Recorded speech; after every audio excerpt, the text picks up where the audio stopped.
As Australia grapples with how to regulate social media, thousands of parents in the US are taking up the fight to hold these hugely profitable tech giants accountable. In the last Four Corners episode of 2024, reporter Louise Milligan speaks to whistleblowers, lawyers, and a family devastated by the loss of their 18-year-old daughter. If you were to choose three words that sum up social media, what would they be? Unnecessarily, tragically harmful.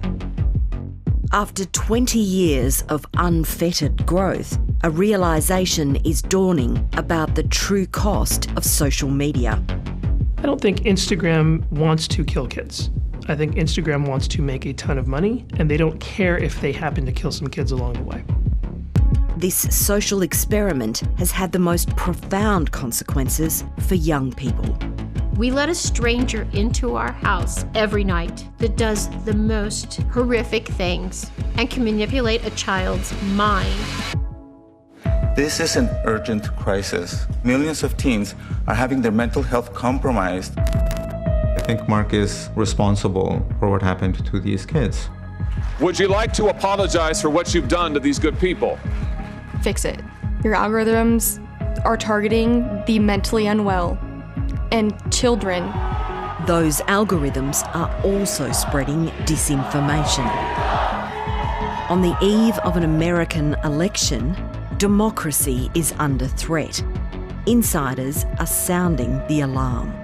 It's a feeling like you are in a car hurtling toward a brick wall or some danger that you know is coming.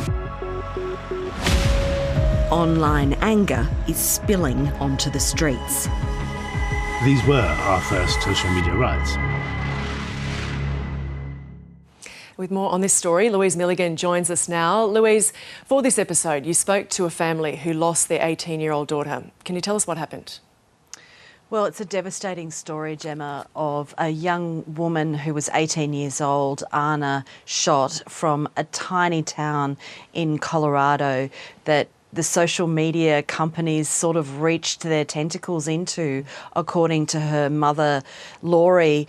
Anna died by suicide in her own home. She had become, according to Lori, her mother, completely addicted to social media, comparing herself to idealised images on Instagram. I mean, she was a gorgeous young woman, but, you know, her journal shows that, you know, she was talking about thinking she was ugly and broken. On her TikTok algorithm, her mother discovered after her death, there was a For You curated feed, which the algorithm was feeding her. Because she was depressed, the algorithm was showing her all of these videos about death and suicide. I mean, it was extraordinary, to be honest, seeing these videos. And, you know, she was only 18 years old, and she is one of many, many young people across the United States, and we've had them here in Australia as well, who have died, you know, because their parents say of their usage of social media.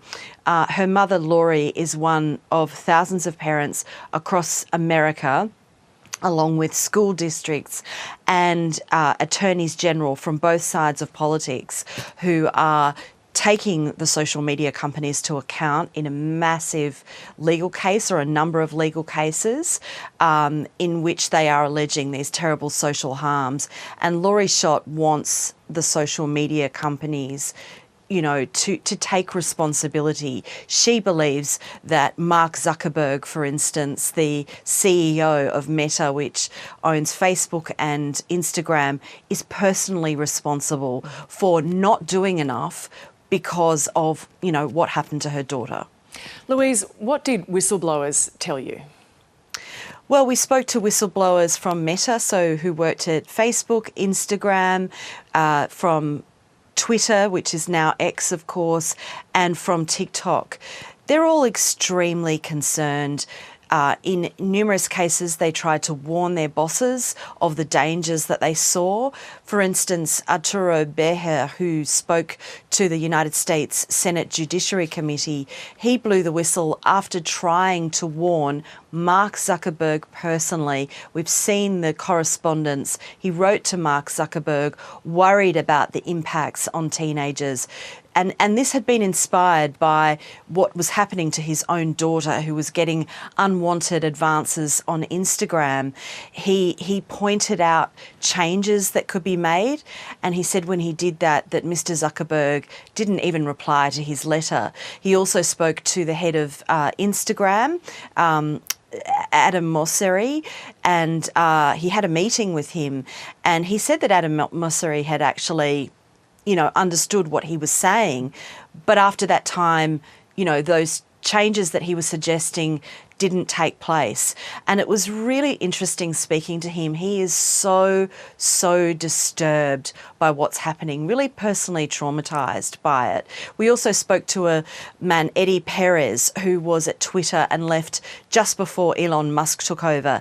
He is terrified by the direction that Elon Musk is taking X, as it's now called, and says it doesn't matter if you're not on X yourself, it's having an effect on the rest of the world, on politics, on disinformation. And he says numerous posts that have been put up by Elon Musk himself, not just the owner of X, but also the richest man in the world, would violate the rules that Twitter used to have in place and would be taken down. And a good example of this is the post that Mr. Musk put up about the Southport riots in Britain, where he said civil war is inevitable. We also travelled to Southport and to the UK to investigate what happened there and the real world harms that came from disinformation on social media. Louise Milligan, thank you for joining us and looking forward to seeing that episode tonight. Of course, our viewers can catch the full episode on Four Corners at 8:30 p.m. on ABC TV and on ABC iView. And if you or someone you know is experiencing distress, please contact Lifeline on 13 11 14.